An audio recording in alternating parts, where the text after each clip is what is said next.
get you by the goosebumps, goosebumps. Gotta get you by the goosebumps, gotcha. They're gonna get you by the goosebumps, goosebumps. Gotta get you by. Hello and welcome back to Drunken Book Club. I'm your host, Christopher. What the fuck are these rules, Rupal? And joining me today is... I called timeout. I swear to God I did, Sam.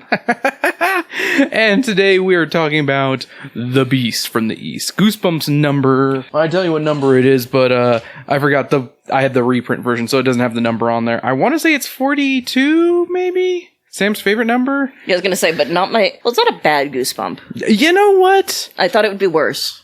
I think because... I think it just comes down to the whole fact that when you say something so bad, you have like these really low expectations, and then you go in and you're like, oh, that wasn't too bad. That's kind of where I'm standing right now with this one. Yeah, I'm in the same 43, thing. number 43. I had such like no expectations of this. Yeah. It didn't have much where to go but up. Fair enough, because yeah, I told you up front this was not one of my favorites, and I remember not liking it all that much. Granted, I read it as a kid, I'd never reread it as an adult, and I understand why little Chris didn't like this one. The fucking rules make no fucking sense, and of course I was going to be frustrated at the whole concept. Oh, they're fucking doing this? Wait, what? What are these fucking rules? I need actual fucking rules here. I'm a little kid. I hate this. I hate this so goddamn much. No, I was in that too, and I'm like, I know that's part of it. Like, that's literally part of the whole thing of that you're supposed to be in that. Yeah. In Ginger's shoes of like, the fuck are you talking about? Yeah. Is that like a thing of autism? Of like, if you don't know the rules, it bugs you or something?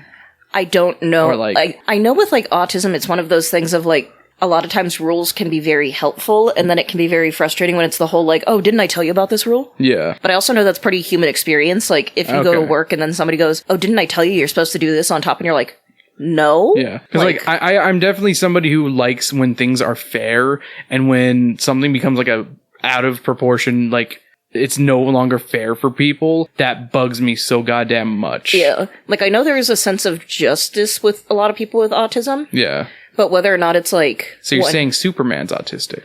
I mean, honestly, like, there's a part, because we just saw the Supergirl movie. Yeah. Where it kind of weirdly felt like, especially Kara. Yeah. With how she, like, went from, like, she knew her home and she loved her home. Mm-hmm. And she got very put into a place that she didn't know, and once her powers kicked in, and every sound is so loud. Yeah. And overwhelming. Yep. As soon as she put on the headphones and listened to music, I was like, oh, that's autistic right there. Yeah, I'm like, I understand you, Supergirl.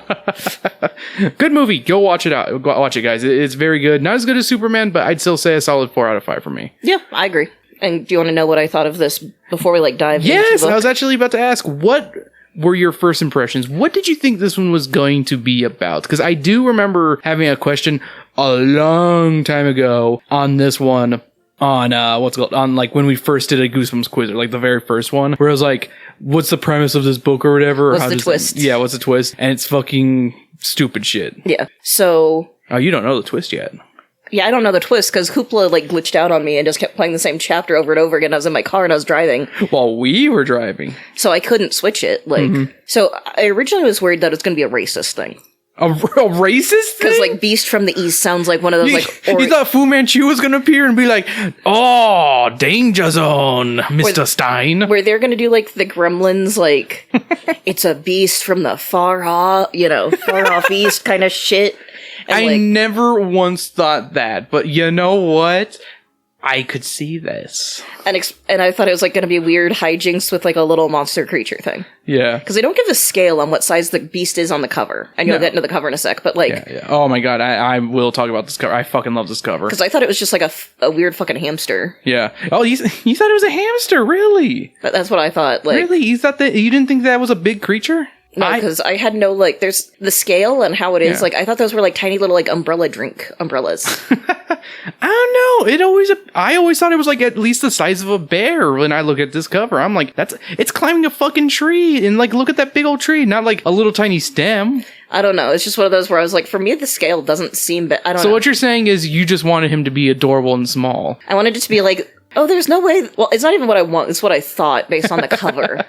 I thought it was going to be one of those where it's like, oh, it's just this little cute thing. It can't cause any problem. It causes problems. Yeah. So pretty much, yeah, just a Gremlins-like story. Yeah. That's a very fair assumption from something like this. And I get I was incredibly wrong, and I'm okay with it, to be fair. Yeah. Like, you're so wrong, but I'm kind of thankful that it was not a racist. Oh, I am also thankful it is not racist. That I didn't have to It is a beast from the East. Dun dun dun dun dun dun dun dun. Yeah, dun. I'm like, I am so glad that I am from Japan. Sorry, I had to quote Family Guy on that one. But no, thank God you're off. Though that would have made for an interesting story, at least. Yeah. But you know what would have been funnier? If it was the Beast from the East, but it's from Boston. Hey, I'm from fucking Boston. What the fuck you want? Go park the car. What the fuck you talking about? Fucking cop. I'm a cop. It's from the East, but not the East you expect. Yeah, it's the East Coast. Oh, no. And it's just a douchebag from the East Coast. Oh, no. Hey, hello, it's me, Spork. What if Spork talked like that? Tag, you're it. Honestly, in some ways, it would be better than the audiobook. We can talk real quick about the audiobook before we get into anything. So before it glitched, yeah, I will say like a lot of her delivery is really good. Okay, and I read the book. Obviously, I always read the book, and I was just in the car when Sam was listening to it right now.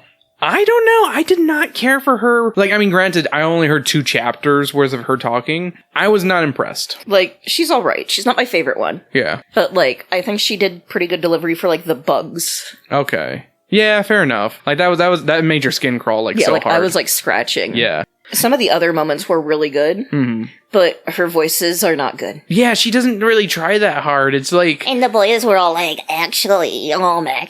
Yeah, and like freaking Fleg is like, tag, you're it. And then Spork's like, tag, you're it. Yeah, I'm a douchebag. I'm obnoxious. Yeah. He's that fish from Finding Nemo. Oh no! Wait, which fish? The one that says I'm obnoxious. Oh, I'm obnoxious. But anyways, yeah, the voices were not great. Yeah. Alrighty. Well, then that takes care of my other question of how did you listen to this, or how did you read this one? You read that one? I read it. This is the one copy I own of it, and it's the reprint one from the Lunchbox set, which I did not buy the Lunchbox set. It's just that was the one that was gifted to me from Elena. Oh, nice. When we did the gift exchange. Oh yeah, because didn't she get? Oh yeah, she didn't get you the lunchbox. She just got you a couple of. Yeah, she just got me a couple Goosebumps off of eBay. Yeah, which I'm like A-okay with. I was say that was part of your list, I think, of like stuff that you would. Yeah, Goosebumps books, which worked out perfectly because that's when we were doing kind of early stages of Drunken Book Club with Goosebumps, doing the Year of the Goosebumps. Yeah, and let's get into this cover. Fuck me. I love this fucking cover. This is gorgeous. Like, this looks like it could be on a fucking album cover to a prog rock album. Yeah, I was gonna say, which like it was actually inspired by the work of, what's called that guy? I forget his name. I actually wrote it down in the notes because I was like, no way this was actually inspired by that. That's so fucking cool. Like, it looks like it could be a King Crimson album or any other freaking prog rock album. Yeah, I was gonna say, if you were to tell me this, if you put like a different font, like you didn't have the Goosebumps goo. Yeah. And you like put a band name somewhere on there. Yeah, put like Yes or something in the corner. I would believe you. Yeah, like it's so fucking gorgeous. Like, I cannot overstate how much, and that's why I wanted to read this book, because I'm like, that is cool fucking artwork. And it is. Like I'm not gonna like, of all the, this actually might be one of my favorite covers. I feel like it always changes over the years of like which one's my favorite, but like looking at this cover and like ignoring the story, ignoring everything, this artwork is fucking gorgeous. Like, it's probably because I'm a big fan of collecting vinyls and because I love vinyl artwork. That's probably another reason why I really fucking love this cover. Like, it's beautiful. It's gorgeous. I love it. All right, let's get into the story then. Ginger Wald and her family are spending some time camping in a forest. As soon as I read Ginger, I had to like reread the first chapter because I was like, is she a ginger? Did R.L. write this? Or did he write in his notes, Ginger? And just, like, and he just, and either the ghostwriter was like, oh, that's a good name. Or he was like, no, I like the name Ginger, but I won't describe if she's a ginger or not. I'm gonna say, because it didn't say what her hair was, right? It did not. I double checked the wiki. I reread the first few chapters. No description of her hair, but the twins are blonde. Yeah, or it said like light brown. I thought. Yeah, light brown, not blonde. Yeah, but yeah, they're not ginger either. Yes. Ginger and her identical twin brothers, Nat and Pat, are told by Mr. Wald to go explore the forest. The kids do this, but they end up getting lost in the woods. They're looking for a way back to their family's tent, but they can't seem to find one. At a certain moment, Ginger grabs a yellow stick. This causes yellow sap to ooze onto her hand. Ginger tries to rub the sap off of her palm, but the yellow color doesn't come off. A few minutes later, Ginger places her hand on a patch of red moss. Once again, Ginger's hand is stained with the color. Despite these incidents, Ginger continues looking for her parents. I thought that was gonna go nowhere with the stain thing. I was just like, oh, that's just gonna be gross or whatever. Yeah. And they're never gonna bring that up. I'm surprised they brought that back later on with the whole, oh, you're what's it called? Whatever the fucking point system thing said. Yeah, they're like, that's 50 points. And she's like, I don't fucking care about the points. The points make no sense. What do the points do? What do the points do? They never explain that. It's fucking like, whose line is it anyways? Rules. Exactly, it is whose line is it? Oh my god. Where the points mean nothing. Where the rules are made up and the points don't matter. There we go. Except the difference is, at least with whose line, they say that at the beginning, so... Yeah. It truly, it's that's the difference. Exactly. The three kids stop walking when they feel the ground shaking. They initially assume it's an earthquake, but they find that the shaking was caused by a herd of enormous blue-furred creatures with huge gorilla-like faces. Pat tells his sister that they should run, but Ginger says that it would be better to stay quiet. Pat doesn't listen to his sister and starts running away from the creatures. Ginger and Nat follow Pat, but they are caught by the beast, who are able to speak. One of them touches Ginger on the shoulder and tells her she is the beast from the east. The beast explained that Ginger must tag someone before the sun sets behind the gullah willow, which is a kind of exotic tree. If she cannot, she will be eaten by all the beast. Ginger and Nat don't want to play the game, but they have no choice. They try to get out of it, and then they're like, no, we'll just eat you now then. Yeah. Fleg, one of the beasts. It's Fledge, remember? That's according to the audiobook. The audiobook, it's Fledge. Which, that blows me away. I'm like, there's no DGE or GE. Yeah, no. I think it is Fleg, but Fledge, I guess. One of the beasts explains that there are some rules in the Beast from the East game that the kids need to know. First, if they step on a free lunch square, which is a square in the forest where the ground is brown, the other beasts are free to eat them. Second, they can only tag someone from their victim's eastern side. Fledge tells the kids various other rules, and the game starts. Dun dun dun. I feel like the only rule that needed to be there was you have to tag them from the east. Because that just makes sense. The free lunch square, I was just like... This is silly. I feel like these are contrived ways to make this more tense. Yes, and also to go on longer. Ginger and Nat hide in the woods, but Ginger accidentally touches a blue leaf, and a part of her hand turns blue. Sometime later, she is attacked by a group of snakes. Fledge appears and helps Ginger remove the snakes. After this, Fledge leaves, and Nat decides to climb a tree in order to look for beasts to tag. However, he is suddenly attacked by the tree's branches, which are apparently alive. To save her brother, Ginger starts tickling the tree. The tree drops the boy, and the kids run away from the tree. This neglects to mention that Fledge tickled the snakes to get the snakes off, and that's how she gets the idea to tickle the tree. Yeah. Which is fucking weird. And this might be an R.L. Stine book, because if it has weird tickling, it might be an R.L. Stine book. Because those always appear. Weird tickling is always in weird R.L. Stine books. Or roughhousing. Weird roughhousing. Yeah, just weird roughhousing or tickling. Or just way too hypersexually charged children like in Vampire's Breath. That's what I was thinking with the roughhousing, of like, why is this weirdly horny? Nat tells Ginger he saw some beasts behind a giant rock. The two kids locate the rock, but when they check behind it, the beasts seem to have vanished. Nat touches the rock. This causes the beast to reappear. The rock turns out to be a penalty rock. As a result, Nat has to go into the penalty cage and stay there until the end of the game. Ginger is left by herself in the woods. After a short walk, she meets Spork, a beast that is missing one eye. She already met him. Yeah, Spork was already there. Because Spongy fix it. Ginger tags him, but he warns her that she has to tag him from his east-facing side. Ginger suggests that the two could play another game, which distracts him. Ginger takes the opportunity to tag the beast properly. Ginger runs deep into the woods and finds Pat. Ginger tries to explain the current situation, but he doesn't believe her. Which, I mean, fair enough, it's fucking bonkers. Yeah, I'm like, to be fair... But it's also like, it doesn't seem like... I feel like it would have been better if she was known as a bit of a prankster or something. Yeah, if she was known for lying, maybe it would have worked a little bit better. Yeah. I mean, I still feel like it works because it's like, it's so fucking weird. Yeah. Like, nothing about the situation feels normal. Yeah, that's fair. It is unbelievable still. Ginger hears a beast growling, and the two siblings try to find a place to hide. The kids meet an animal that looks like a hybrid of a dog and a squirrel, and it tells them that they can hide in the hiding cave. They enter the cave, but they soon discover it is full of insects. That was the part that was making my skin crawl, because it was talking about, like, everywhere, yeah. Everywhere, anywhere, everywhere, all at once. Yeah. Up the butt. The kids hear Beast approaching, so they stay in the cave. One of the beasts asks the squirrel dog if it has seen any humans later. Or wait, what? If it has seen any humans later? Spongy fixed that line. That doesn't work. Yeah, that's not how that, yeah. Yeah. He answers negatively, saying that the humans went the opposite way. The beasts follow the squirrel dog's directions, allowing Ginger and Pat to leave the hiding cave. As the sun begins to set behind the Gullah Willow, the siblings make their way to the tree. Spork appears suddenly and tags Ginger. She argues that the game already ended, but Spork says that because Fledge didn't announce that the game was over, the tag counts, which pissed Sam off. Because yeah, he's like, dang, you're it. And I really want to be like, bite him, just bite him. Nowhere has they told you that you cannot bite. You're not eating, you're just biting. It is just a violence thing. It is not an eating. Yeah, I'm gonna bite the thing that can rip my head off. I mean, at this point, he's gonna do it anyways. Might as well. Right. Fuck this kid. All right, now we're at the point where Sam doesn't know what's gonna happen, so let's have them read this one, and I'll read the last word. Fledge calls an end to the game, and the two siblings are taken to a small clearing. There, they find the rest of the beasts making a big fire. While they prepare to cook Ginger and Pat, Nat appears. He's able to escape the penalty cage and has come to save his siblings. Sadly, is caught by two beasts. When Fledge sees Pat and Nat together, he's surprised. He says that the kids did a classic clone.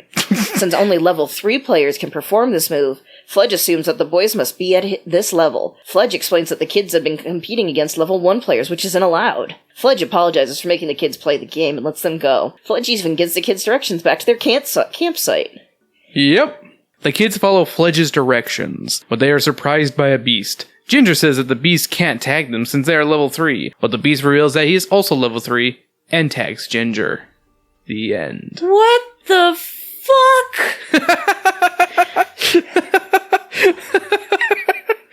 What? I hate this book. I hate this book. I take back every positive thing I said about this. Tag, you're it. So fucking dumb.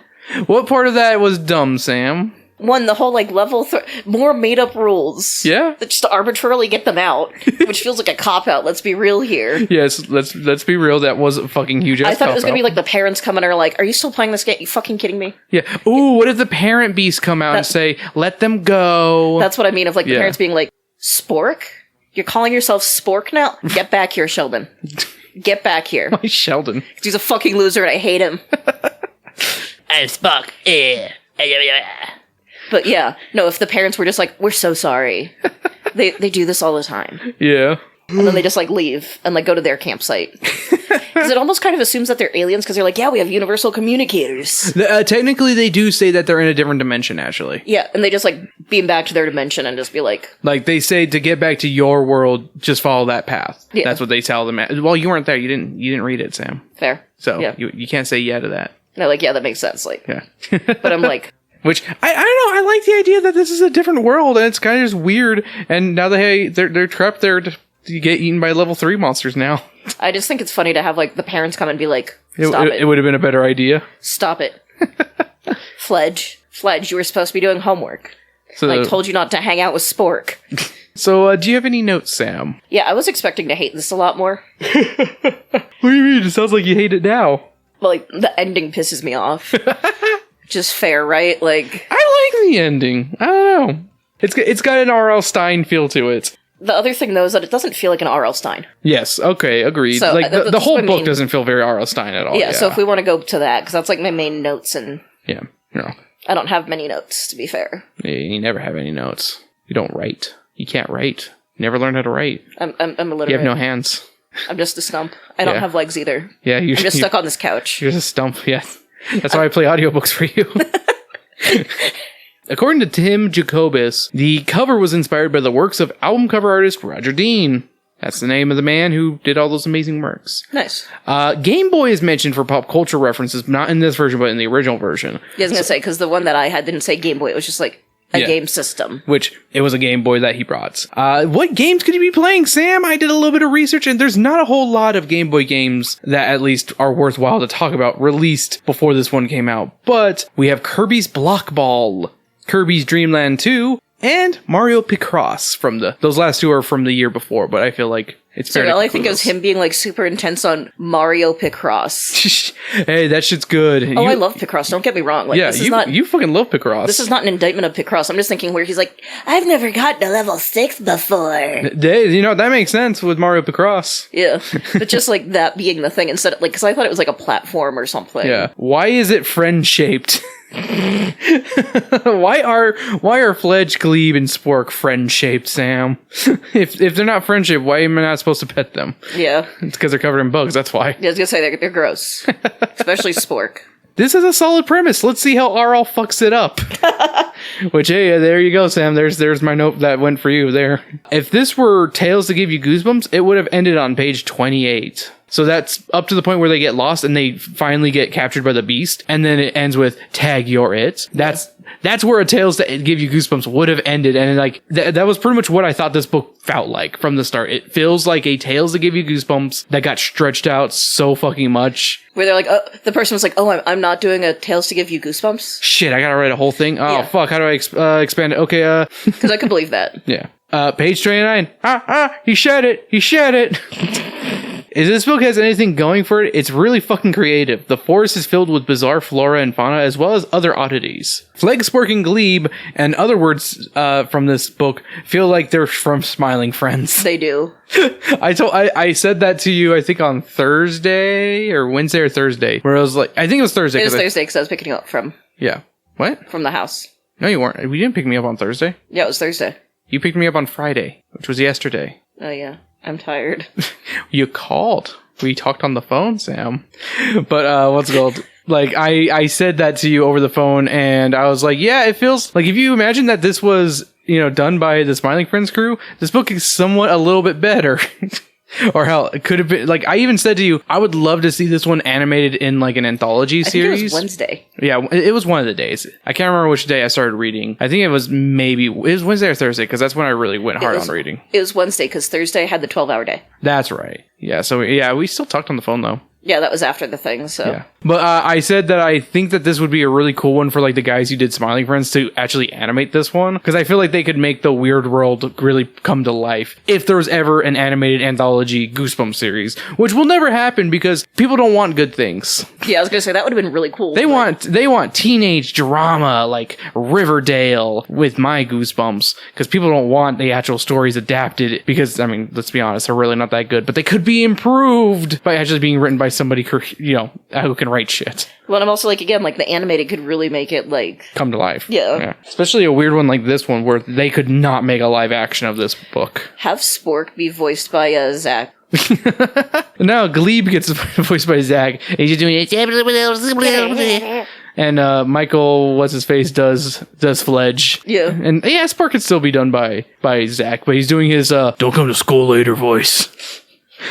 Or it could be a different person, but yeah. Yeah. All right. So what do you think inspired R.L. Stine with this one? Kids playing tag and making up fuck-ass rules. You are actually correct on that, Sam. In his autobiography, it came from Ohio, he claimed that The Beast from the East was inspired by him and his friends who would play weird games and like the rules would constantly change and they would make no sense. And I believe it was actually called Beast from the East. And he was like, yeah, this makes no sense. This is stupid. And they would end up quitting by the end of the day. That's kind fair. of thing. Which, yeah, there you go. I also think there's a little bit of inspiration from like books and stories of ending up in a weird world, an Alice in Wonderland or John Carter of Mars kind of treatment. I had a weird thought, and I don't know how much of a one-to-one, or not even one-to-one, but how much truthfulness. Most dangerous game. Yeah. Humans become the prey. Yeah, definitely. I could. That makes sense for it. That is. Yeah, I see what you're saying of like the total different weird world. Yeah. But yeah, it's also the being hunted by.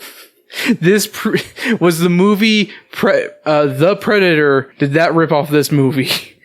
The good one, not Predators. The Shane Black one. That one's bad. All right, Sam. Time for the random question section. Do you have any random questions? Have you ever gone on camping trips with your family? No, actually, I've never. Well, never in a tent camping. I have gone into a cabin camping and been out in the woods and gone hiking after, like, in the woods and shit. But I've never actually slept in a tent, which I've always wanted to, though.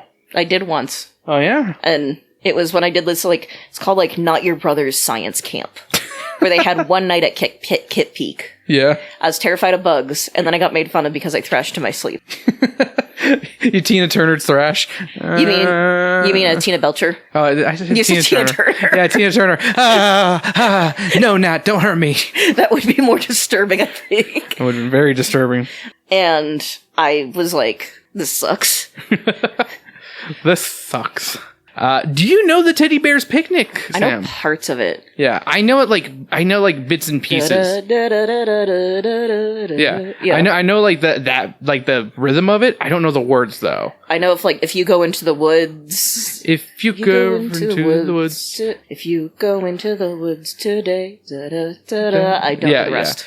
Yeah. It's weird. I know like another rhyme version of that of the worms come in, the worms come out. And like it's like a macabre version of it. I don't know if that predated it or not, or it was just like a weird commercial of it, but it used the same rhythmic pattern. It's kind of like how ABC and Twinkle Twinkle Little Star and Mary Had a Little Lamb all share the same fucking. Mary Had a Little Lamb does not have the same note structure. I don't remember which songs they did. It is ABC and Twinkle Twinkle Little Star. Okay. Mary had a will. Thoughts on the woods, which I think we kind of got your opinion on the. I like it in theory. Yeah. And I feel like maybe other woods that aren't like Arizona in the summer.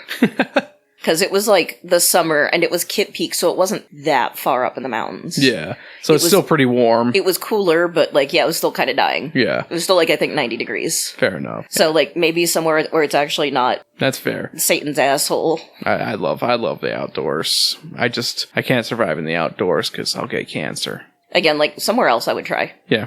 I would do somewhere else is my. Did you ever play a game where the rules made no sense with your friends or constantly were changing? Maybe, but I don't remember. No, yeah, we did. It was a shit-ass game and I hated it. Do you want to elaborate? So it was the time right before...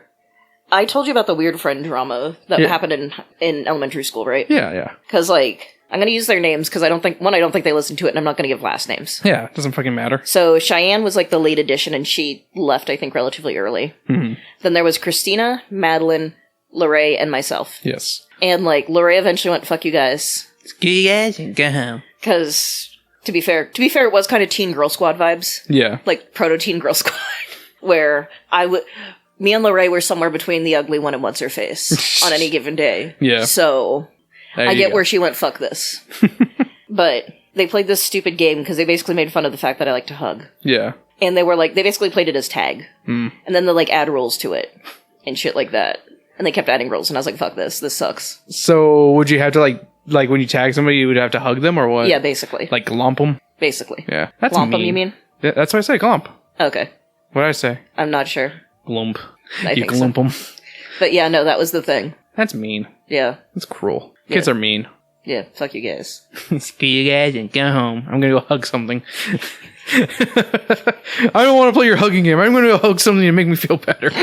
Sorry, not being mean. I'm trying not. No, I don't mean it in a mean way. No, I mean it isn't like, yeah, no, that was mean. Like, yeah. Oh no, like, and I agree with you. I remember playing with Chad, Austin, and Joe, who was on this podcast. We would play like a tag game, and like, it was almost always like, okay, if you're touching this tree, you're safe, but if you're touching that tree, it's not safe. And everyone, and what's it called? You're now it, and stuff like that. And like, it's just so stupid. It's always a tag game. It's always something like that. It's always the tag games that become shitty. Yeah. And it's like, tag is fine on its own.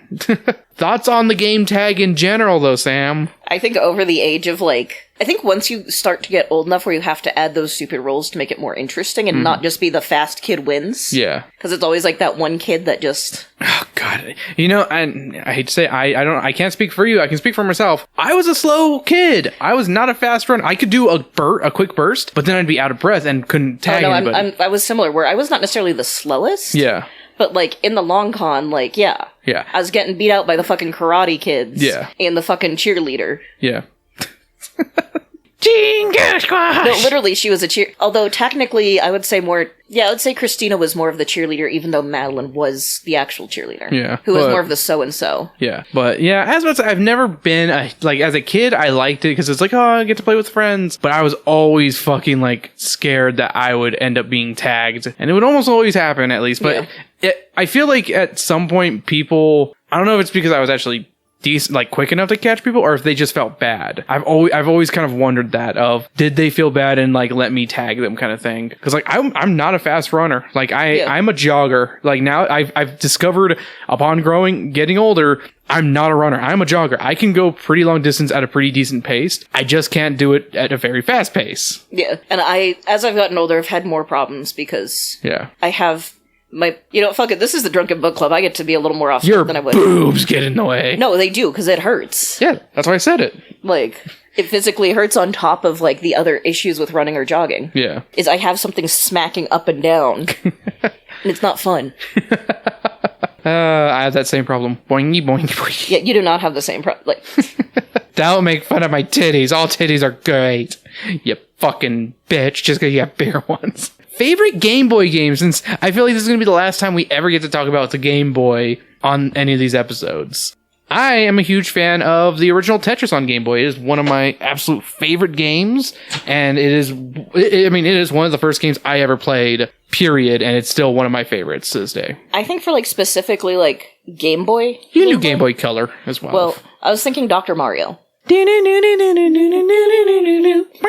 Like, it's just a good... Like, it's kind of in that Tetris vein of it's just that puzzle game that... Yeah, that's the thing I love about the old Game Boy. It didn't have a lot of power to it, so it had to be simple games. Like, platformers, depending on, if it was Mario, they were really good platformers. Like, Mario Land 1 and Mario Land 2, great platformers, really good games. They really pushed that system to its fucking limits. But, like, Castlevania on there? Garbage. And Metroid's pretty good, and so is the Kid Icarus game on there is actually pretty good as well. And I think also visually, the puzzle games lend itself really well, because it's very simple, just shapes. Yeah, exactly. Like with Tetris and with Dr. Mario, it's just yeah, the shapes and, like, patterns. I do feel like you need the Game Boy Color for Dr. Mario to play it really well. Yeah. Because, they do their best to make them look different with the three styles, but they still kind of hard to tell. It is easier on Game Boy Color, I will agree.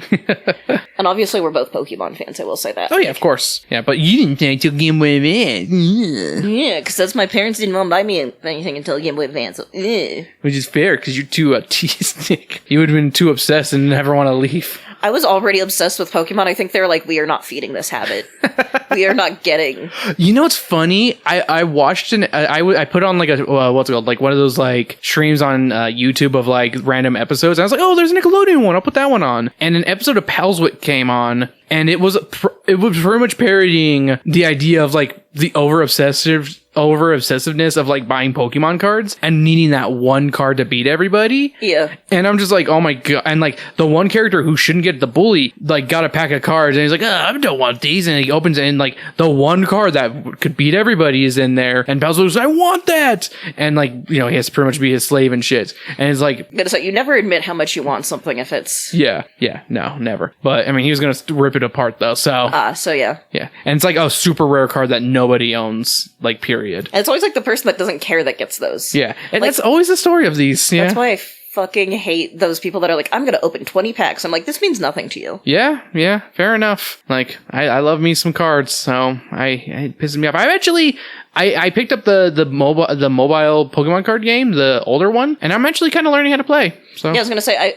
the older one is more fun. The new one's not that good. It's just the pack ripping it. Yeah, that's literally all it is. And it doesn't scratch that itch quite as well. It does not. It's not the same. But the other one's pretty fun at actually playing it, and like and that's what I got it because I was like, oh, what am I supposed to do with all these fucking QR code cards? I was like, oh, it goes with that. Okay, I'll do that. Yeah, I did that for a little bit, like on the computer. Yeah, you can do it on the phone. It's cool.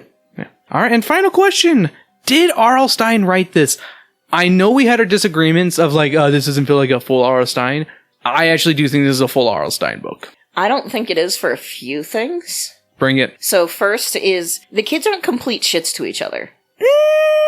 Like, Pat and Nat are not as awful as Pat some and Nat of are those. pretty fucking annoying. But they are not as bad as, like, some of those kids. I mean, they're kind of in a life or death situation, so I don't think they can really bring that out. You're not the best of me! And I mean, that's from a Give Yourself Goosebumps. You can't include that. Fair enough, but still, Tara the Terrible. Yeah, I mean, it's because they're not girls. That's why they're not terrible. Oh my god, it's misogyny. Yeah, built-in misogyny. No, it kind of is, though, because a lot of times, like, the worst girls are always the sisters. Yeah, but here's the thing, though.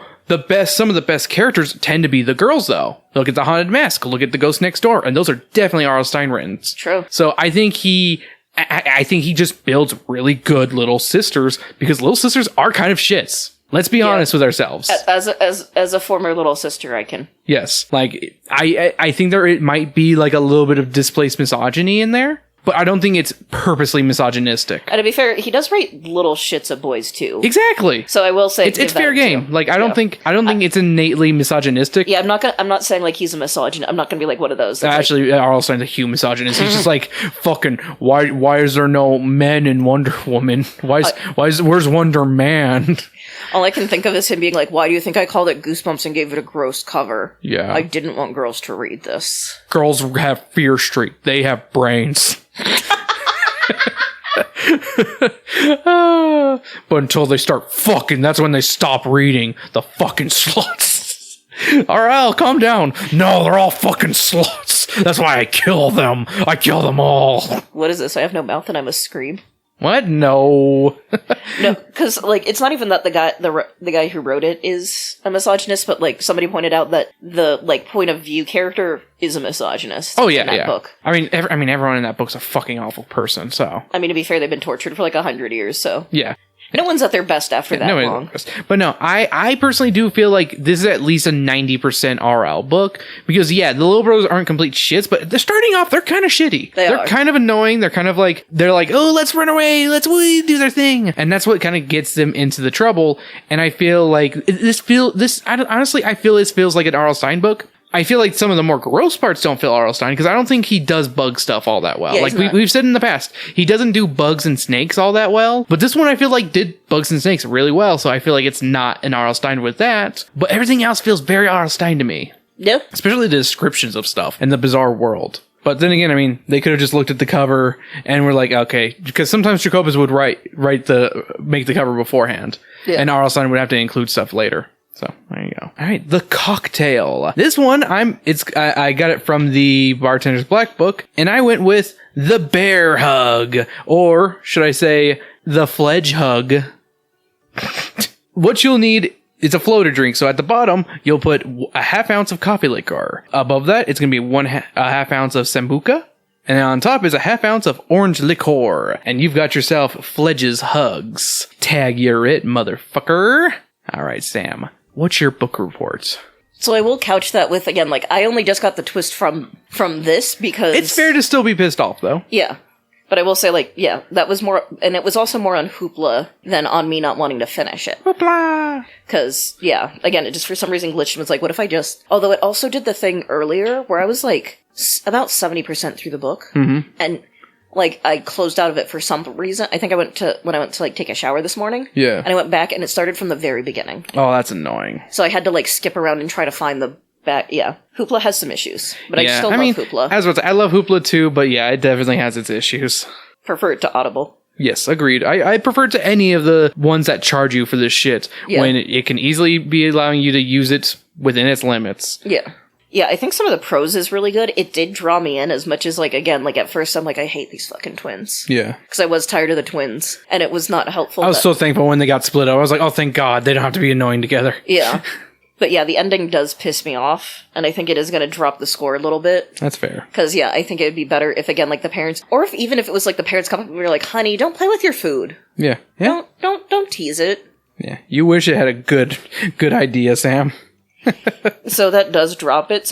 But I'm still going to say it's still a pretty solid bump. Yeah. I'd give it a 3.5 squirrel dog thing that shows up out of nowhere and never comes back again out of 5. Wow, that's really high. That's higher than my score. Oh. Huh? Yes, I did really enjoy it. Like, I was like, yeah.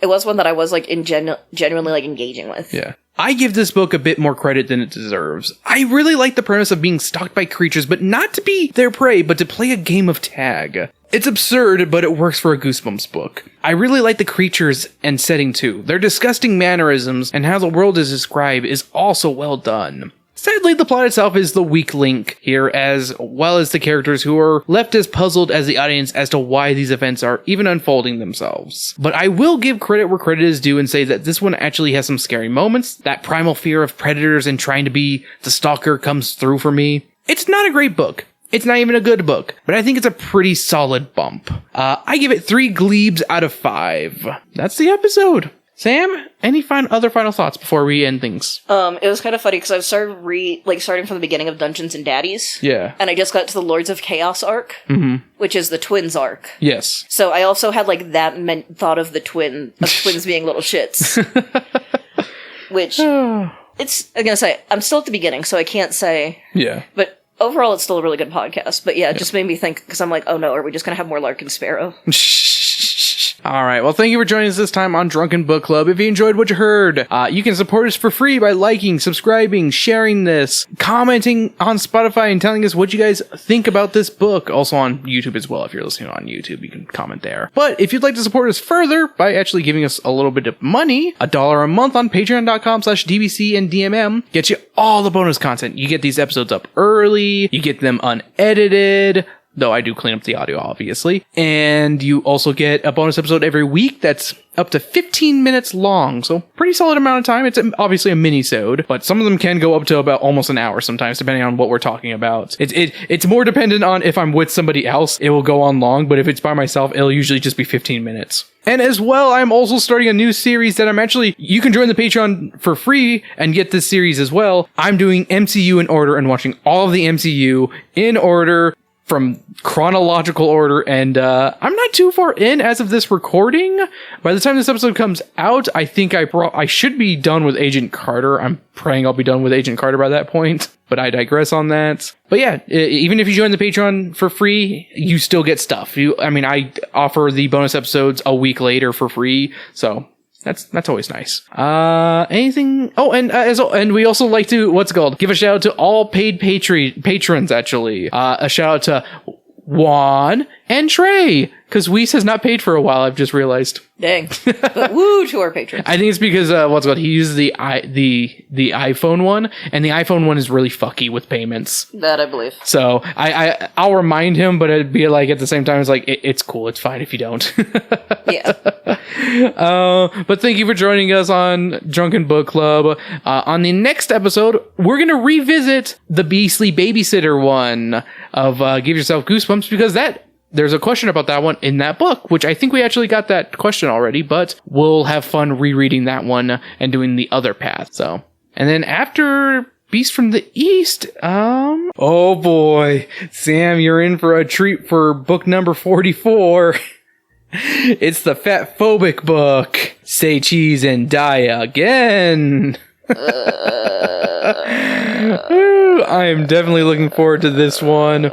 It's got fat phobia, and it just has people with weight issues phobia. Because there's also a girl who gets fucking almost as thin as a piece of paper and almost gets blown away. It's like Kate Moss from that one episode of Family Guy. Yeah. Oh, on the floor.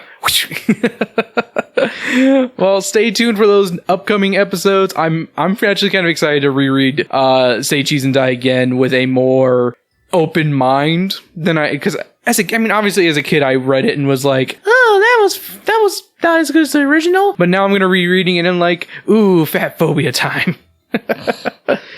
Again, thank you for joining us, and we'll see you guys next time. And Sam, tag, you're it. No tag backs. Fuck. If you go down in the woods today, you're sure of a big surprise. If you go down in the woods today, you'd better go in disguise.